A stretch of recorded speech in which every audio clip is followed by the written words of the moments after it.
RDC TV. O Rio Grande se conecta aqui. Corpo de Paixão Cortes é sepultado em Porto Alegre. Tradicionalista morreu aos 91 anos. Saúde. Hospital Beneficência Portuguesa reabre na capital. Segurança Pública. Polícia prende 5 pessoas em operação contra a exploração sexual de adolescentes. Expo Inter 2018. Visitantes aprendem a fazer chimarrão em 11 segundos. Começa agora o Jornal da RDC. O Rio Grande se conecta aqui.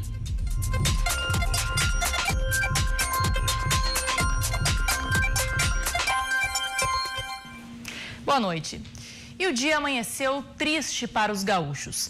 Aos 91 anos, o ícone da tradição gaúcha, Paixão Cortes, deu adeus à família, aos amigos tradicionalistas e fãs nesta terça-feira em Porto Alegre. Rio Grande do Sul, o gaúcho quer cantar a querência, o céu azul, os verdes pampas e o mar. Nas canções, nas músicas, no jeito de ser. Um homem à frente de seu tempo, por querer fazer história, e um gaúcho daqueles, por preservar a tradição tão amada. De coração doce e jeito simples, Paixão Cortes nos apaixonou pela sua sede em viver a tradição diariamente. Não é à toa que serviu de modelo para a criação da escultura do símbolo do gaúcho, o laçador. Pois é, Paixão laçou nossos corações de forma tão grandiosa que a cultura considerada chucra por muitos se espalhou aos 4 cantos. A dança do pezinho, mania desde criancinha, e o lenço vermelho estampado no peito, é claro, de quem ama esta terra. Paixão Cortes nasceu no dia 12 de julho de 1927, em Santana do Livramento. Na década de 40, mudou-se para a capital. Do pai herdou a profissão, Paixão formou-se em agronomia na URGS. Da mãe, o gosto pela música. E foi na vocação pelo trabalho com a música que Paixão Cortes foi grande incentivador, ao longo de sua trajetória, da preservação da cultura gaúcha.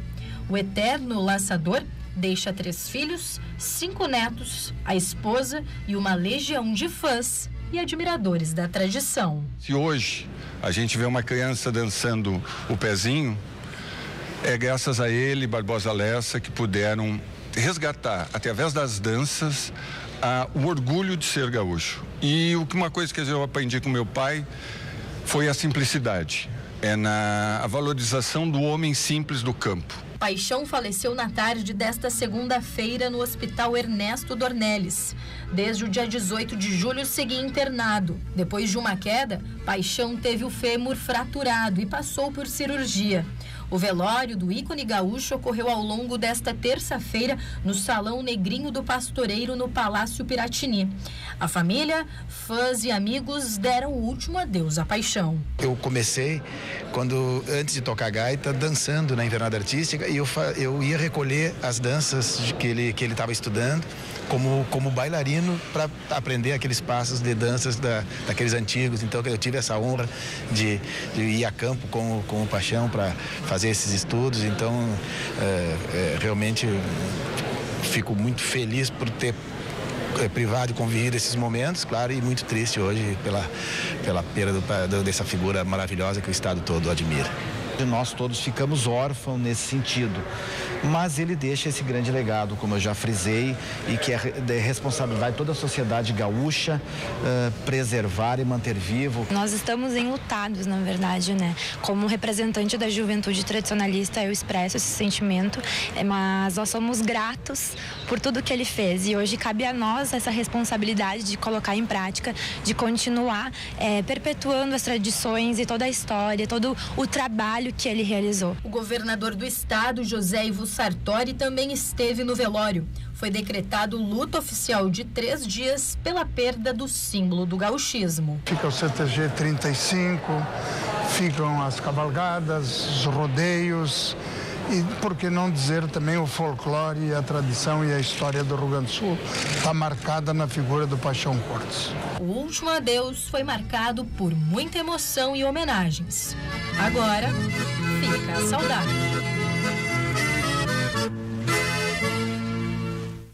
O corpo de Paixão Cortes foi sepultado na noite de hoje no cemitério São Miguel e Almas. A Expo Inter conta com diversas atrações, mas um dos espaços mais visitados no parque é o da Escola do Chimarrão. Lá, os visitantes podem preparar um bom mate e aproveitar até para descansar. Pregas em tua estampa as tradições do meu pago. Quando te sorvo amargo, tu aqueces minha garganta e o meu peito se agiganta, te bebendo trago a trago.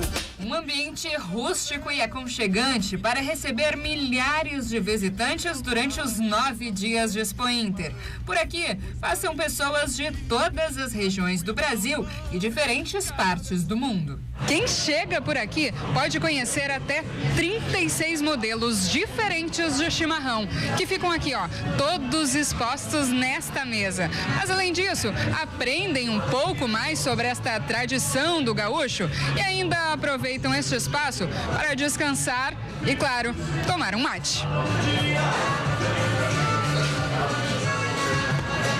Sou do interior do estado, mas 3 de maio, mas moro em Cachoeirinha e sempre com chimarrão. De manhã cedo em casa, a primeira coisa é o chimarrão.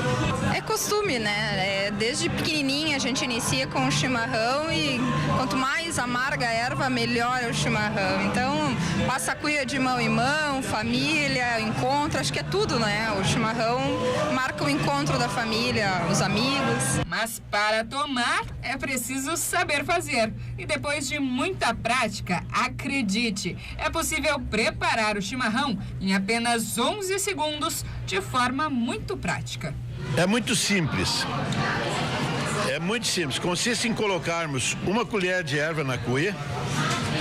Depois colocamos água quente já a 70 graus na quantidade desejada, normalmente até o pescoço da cuia. Depois completamos com erva mate. Fechamos toda a abertura da cuia com erva mate e utilizamos a própria bomba para afastarmos e até encontrarmos a água. Fizemos o espaço, encontramos água, completamos a água. E aí introduzimos a bomba com movimentos leves e laterais e está pronto o chimarrão. A erva mate possui centenas de benefícios para a saúde. E preste atenção em uma das dicas. Depois de comprar a erva, já coloque imediatamente no freezer. O chimarrão tem que ser prazeroso. Para isso tem que ter uma erva boa, cuidar sempre ao comprar a erva, adquirir a erva, cuidar a data de fabricação e não a data de validade. Quanto mais nova, melhor. De preferência ser fabricada naquela semana. Escolhida a sua erva e ao chegar em casa coloque imediatamente no freezer. Ela não congela porque ela é desidratada e é muito importante porque o freezer mantém por mais de 5 anos cor, odor e sabor. No chimarródromo é só levar a cuia, a bomba e a térmica. E lá basta escolher a erva e o mate é preparado na hora. Eu tomo todos os dias por gosto mesmo, por gostar do sabor, da erva, em si, costume. Indiferente do clima, faça sol ou faça chuva, sempre é hora do mate. Isso é valor do chimarrão, que o sul desse país tem civismo e tradição. E o candidato à presidência da República pelo PSDB, Geraldo Alckmin, esteve na Expo Inter na tarde desta terça-feira. O candidato à presidência da República, Geraldo Alckmin, chegou ontem ao Rio Grande do Sul e passou por Pelotas, no sul do estado, e Caxias do Sul, na Serra Gaúcha. Hoje, o tucano dedicou a tarde para visitar a Expo Inter em Esteio, ao lado da vice Ana Amélia Lemos, senadora já conhecida pelos gaúchos. O candidato ao governo do estado pelo PSDB, Eduardo Leite, também acompanhou as visitas. E depois de um almoço na Farsul, Alckmin passou pela FETAG e seguiu para o Pavilhão da Agricultura agricultura familiar, onde passou por diversos estandes. A Expo Inter é um exemplo para o Brasil inteiro, exemplo aqui de trabalho, de resultados, tanto o agronegócio, os grandes produtores, arroz, soja, grãos, proteína animal, quanto a agricultura familiar, que é muito bem organizada aqui no Sul. Inclusive agroindústria.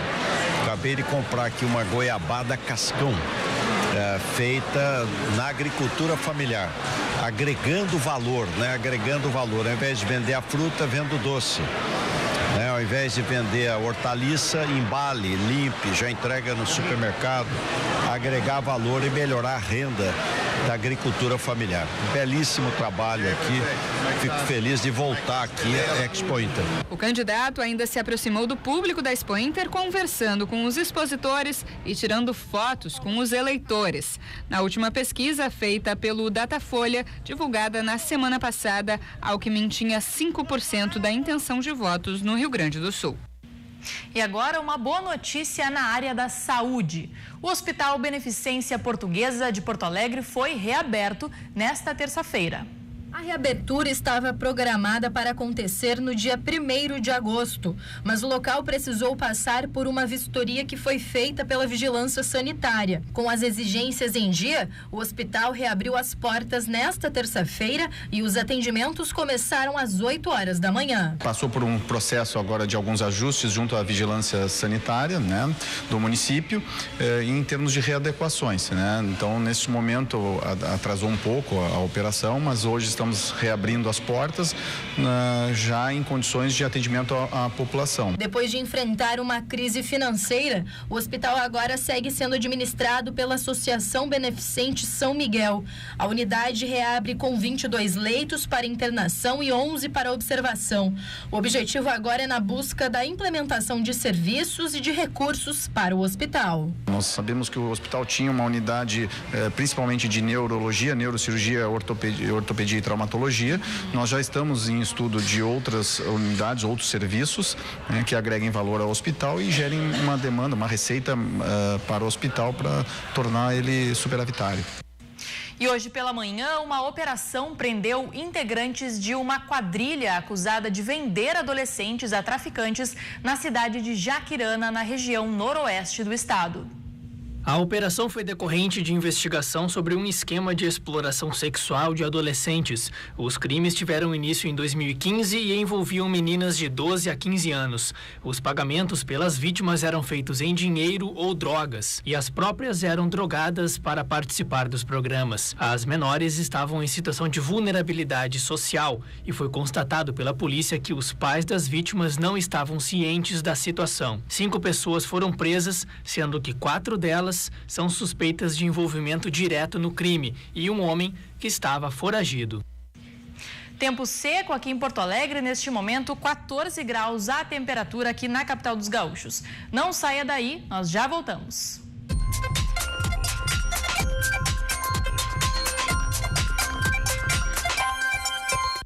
Estamos de volta com o Jornal da RDC. Para interagir com o nosso programa, utilize a hashtag Jornal da RDC no Twitter. Siga a nossa emissora também no Instagram, é @RDCTV Digital. Lembrando que você nos assiste pelos canais 24 e 524 da NET, mas também pelo nosso site, que é o www.rdctv.com.br, ou pelo nosso Facebook, que é facebook.com/RDCTV Digital. E o programa Rio Grande em Movimento desta terça-feira recebeu a vice-candidata ao governo do estado pelo PSTU, Ana Clélia. A entrevista foi conduzida pelos jornalistas Rogério Forcolém e Lilian Abelin. Confira as propostas. O problema central da segurança é as drogas. Porque para nós as drogas levam a tudo isso. E tem o porquê. Porque as drogas hoje elas estão para o grande capital. Ele não é porque o traficante, o grande traficante, ele não está lá no morro. Ele não está lá no bairro mais pobre. Como diz o meu companheiro, né, de chapa, o Júlio, está nos salões de luxo. porque ele não aparece. Então, para nós, as drogas, ele é um problema crucial de saúde também pública, tem que ser tratado como saúde. E temos que legalizar o doente, né, dar condições para que ele use, se ele tiver, né, que usar, que seja o governo assuma isso, né, legalize essa parte das drogas, que você vai combater a maioria da parte da falta de segurança. Implementar o piso, né, para os professores e para os funcionários do Rio Grande do Sul, que não tem. E vamos trabalhar também com reajuste, porque temos da onde tirar esse reajuste, né, para educação. E esse do parcelamento também do salário não é só para educação. São para todos o funcionalismo público, né, do Rio Grande do Sul.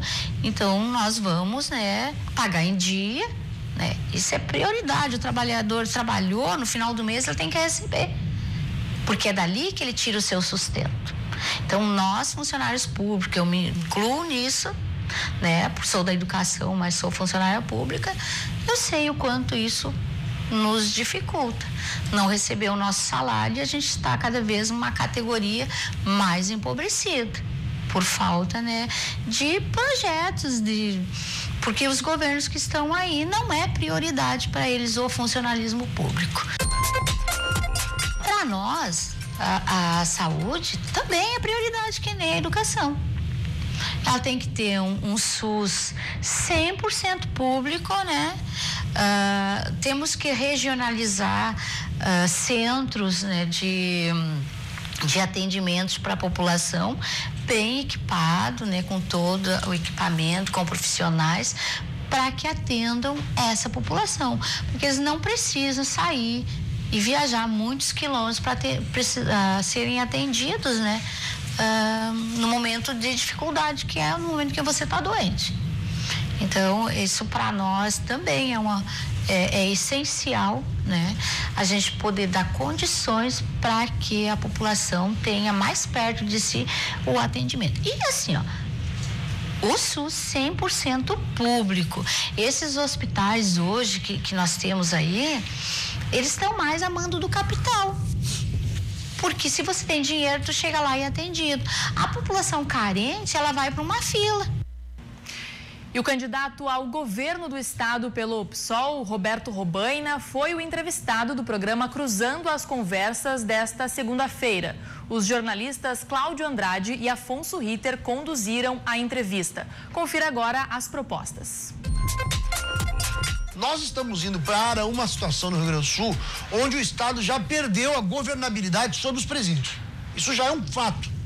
Não vou fazer agora uma análise de porquê. Esse é um fato. Os presídios devem ser controlados pelo Estado, obviamente que os presídios devem ser controlados pelo Estado. A questão é como que se vai chegar a isso. Se nós não mudarmos a política de segurança pública, nós vamos enxugar gelo. Por quê? Atualmente, a linha é encarceramento, só. Não tem inteligência, não tem qualificação, não tem prioridade dos crimes contra a vida. Não tem presídio também, né? Não, além de não ter presídio. Além de não ter presídio, mas o fato de que não tenha presídio deve nos levar a uma reflexão, porque simplesmente dizer, não, vamos aumentar a quantidade de cadeias, que é necessário também, evidente que tem que ter quando não tem presídio. Agora, o que se faz? O Estado está em crise. Qual é a prioridade do Estado? O Estado vai fazer escola ou vai fazer presídio? Qual é a prioridade? Essa pergunta é muito importante. Eu não quero dizer que não tem que ter presídio. Eu quero dizer que nós temos que mudar a política de segurança pública, porque hoje se prende mal. A polícia está prendendo o jovem que está fazendo o tráfico ilegal de drogas, de todo tipo de drogas, ao invés de fazer um trabalho de inteligente, até para quê? Porque os grandes traficantes não estão nos bairros pobres, né? Os grandes traficantes estão ou nos bairros ricos e alguns deles nos palácios. Nós temos que apostar no magistério. Eu estou convencido que apostando no magistério nós fazemos avanços na educação. Eu vou te dizer mais, nós temos chances nas nossas escolas de não só apostar no magistério, apostar na comunidade escolar, nos pais, no pessoal do próprio bairro. Se nós levarmos para dentro das nossas escolas capoeira, dança, rap, se nós fizermos das nossas escolas um lugar de resistência cultural também, isso vai incentivar a educação formal, porque um sujeito que começa a se interessar pelo rap, ele começa a se interessar por letras de música, ele vai começar a se interessar por português. Se o sujeito começa a se interessar por dança, ele vai se interessar pelo trabalho, pela relação coletiva. Nós temos que incentivar a nossa juventude. A política, infelizmente, não é para o pequeno agricultor. O crédito não é para o pequeno agricultor. Nós sabemos que o Pronaf, no plano nacional, secou para a pequena agricultura. Nós sabemos que a Emater não está sendo prestigiada. A Emater é muito importante para ajudar na pesquisa, na extensão, ou seja, a matéria ajuda a pequena agricultura. Nós precisamos incentivar e conseguir o máximo de legalidade para as agroindústrias. É muito importante as agroindústrias, isso aí é algo que... Nós temos que incentivar a pequena produção e o mercado interno. Essa é a nossa maior proposta, incentivar o mercado interno. Daí a minha preocupação, que até a pequena agricultura fique dependente da soja. Porque a soja é para exportação, não é para alimentação. A pequena agricultura garante 70% da alimentação nas cidades. Só que ela não está sendo incentivada. Eu creio que o Banrisul tem que incentivar, tem que dar crédito para a pequena agricultura. Não adianta o Banrisul ter lucro e não dar crédito. Tem que usar uma parte desse lucro para dar crédito. E logo mais, o programa Cruzando as Conversas recebe o candidato ao governo do estado pelo PSTU, Júlio Flores. A entrevista será conduzida pelos jornalistas Cláudio Andrade e Afonso Ritter. Então não perca o Cruzando as Conversas logo após o Jornal da RDC. Confira agora a previsão do tempo nas 5 regiões do estado. Amanhã as temperaturas se elevam em todo o Rio Grande do Sul. O sol aparece entre nuvens em Porto Alegre. Pancadas rápidas e isoladas podem ocorrer em alguns pontos da cidade. Mínima de 12 e máxima de 26 graus. Em Capão da Canoa, no litoral norte, o sol brilha com pouca variação de nuvens. Mínima de 15 e máxima de 24 graus. Em Rio Grande, no sul do estado, faz sol, mas também deve chover. Mínima de 12 e máxima de 21 graus. Na Serra Gaúcha, não chove. Mínima de 12 e máxima de 25 graus em Farroupilha. E em Erechim, no norte, o sol predomina ao longo do dia com mínima de 13 e a máxima de 27 graus. E agora nós vamos receber aqui no estúdio Júlio Lemos para falar de futebol, porque o Grêmio está jogando neste momento um jogo bem importante, né, Júlio? Exatamente. Boa noite. Boa noite, Fabiano. Prazer estar contigo, com todo mundo aqui da RDC TV. Grande jogo hoje, hein? A batalha da Libertadores da América. Por enquanto, primeiro tempo ainda empatado em 1-1. O Grêmio abriu o placar bem cedo, Fabiano, com Everton Cebolinha, atacante da seleção brasileira, com um golaço, inclusive, uma assistência maravilhosa de Jael, o Cruel, que é o líder em assistências do Grêmio, e concluiu com categoria, abrindo o placar aos 5 minutos. Só que aos 8, em seguida, o meio-campo do Grêmio falhou. Jailson cometeu uma falha muito grave no meio-campo e depois, acreditem se quiser, Pedro Jeromel, grande zagueiro do Grêmio, também falhou, e aí o atacante da equipe do Estudiantes de La Plata conseguiu empatar o jogo 1-1. Nesse momento, 46.480 torcedores estão presentes na arena, é um grande público, e o Grêmio precisa fazer 2-1 para levar a partida para os pênaltis ou então vencer com 2 gols de diferença para garantir a sua classificação à próxima fase da Copa Libertadores da América. Hoje é aquela batalha daquele jeito que o torcedor gosta. Aquela expectativa para todos os gremistas. Exatamente. Né? Temos aí Série B também, né? Pra Série B, comentar. Exatamente. Ontem o Brasil de Pelotas acabou sendo derrotado pelo Coritiba. O Coritiba do técnico tcheco, ex-jogador do Grêmio, e do diretor Paulo Pelaipe. Tá rodando agora para você alguns lances. O gol, na verdade, do Coritiba marcado pelo Matheus Parede na vitória do Coritiba sobre o Brasil de Pelotas. Situação bem delicada do Chavante, que está na 13ª colocação. Ainda na Série B, o Juventude, com seu novo técnico Luiz Carlos Vinck, joga na sexta-feira contra o Paysandu, lá em Belém do Pará. E uma última informação do Internacional, que voltou a treinar hoje com Leandro Damião de volta, e a expectativa é que possa jogar já no domingo contra o Cruzeiro às 7 horas da noite. Tá certo, Júlio, muito obrigada pelas informações, seja sempre bem-vindo aqui ao Jornal da RDC, e o nosso jornal termina aqui. Obrigada pela sua companhia. Assista agora o programa Cruzando as Conversas, especial Eleições 2018. Uma boa noite, até amanhã.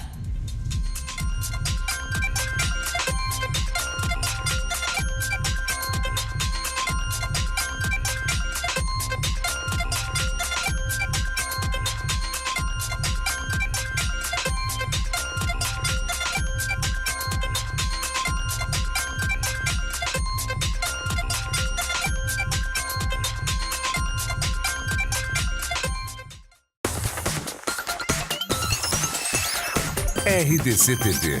O Rio Grande se conecta aqui.